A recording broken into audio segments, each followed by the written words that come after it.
What did you think of Jeff's behavior in that game? I was trying to have fun. I was trying to help us find Bigfoot. I enjoyed the banter, but I guess I was on Jeff's side. Oh, okay. Yeah. All right. I just felt like he brought too much supernatural power to search for Bigfoot. It just kind of undercut We agreed that we were playing a Pathfinder version of that game. I thought they'd all have special skills and abilities. All right. I approach it wrong. I mean, I don't want to give anyone notes, but Dan, why'd you scare away the big feet? Like you were coming towards them, and then you heard something, and then you were like, "Get out of here! Get out of here!" And then they all ran away. That was I was a really trying to weird summon move magical creatures to find the big feet. Because someone said, "Let's make a perimeter," and then you just negated that and said, "Let's get out of here! Get out of here!" Well, okay. You didn't want to find Bigfoot. What's wrong with you? What have I done? The show. I'm the bad guy. In my mind, what I was doing was I was like, We just care about you. I was forcing a And you hand. shut us down. Why don't you gobble your milk? I didn't. Kettle.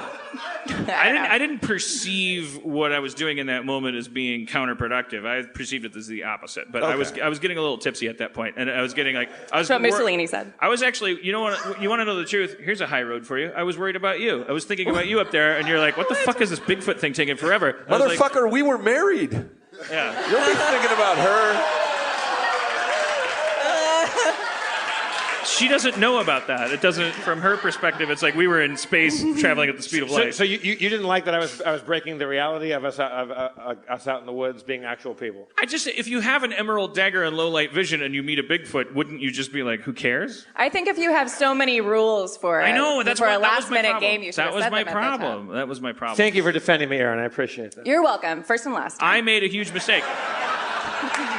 I do this on Community too. Everything that I plan, every time I get an idea and I'm like, we should do that, that's when the trouble starts. Everything that I'm like, oh, fuck it, I don't know, just this, that's what makes people happy. How did you see that ending in your head when we started? I'll tell you the truth. You asked an honest question, it deserves an honest answer, and I'm going to embarrass myself. And I'm the one that needs help. I'm fucked up. Please appreciate my candor, reward it, don't judge me.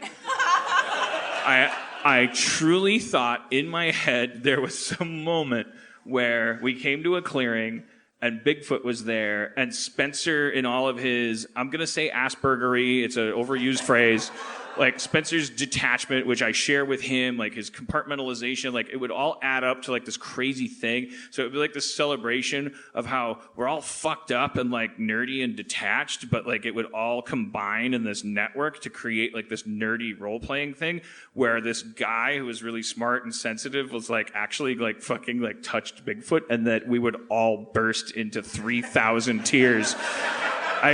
That was my mistake. Is like, why would I decide that's the future and then try to make a beeline for that instead of just embracing the moment? I didn't meet that guy by planning to meet him. I met him organically. Well, why? And I'm not being glib. Like, why then the instinct to scare Bigfoot off of it? I thought it was taking too long, so I thought maybe that would make Bigfoot come out.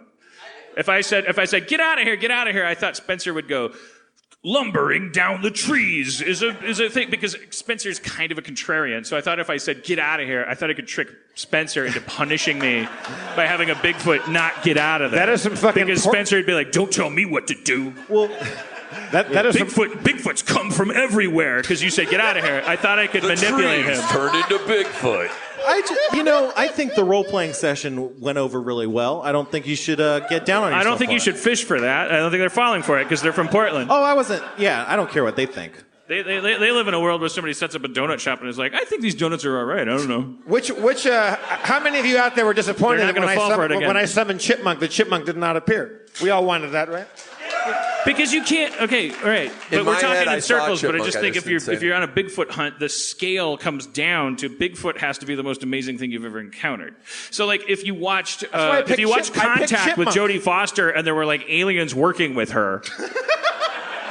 Hey, Nim Num, do you have a reading on the Foxtrot 7? Meep, mop, moop, up, moop, mop, moop.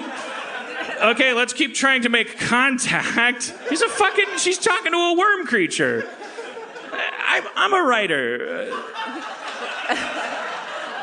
It's kind of like being a bounty hunter. Like, I'm not officially allowed to have more respect, but I should have it. I put myself out there a lot. I've been through some shit. I'm like Dog the Bounty Hunter. I enjoyed it.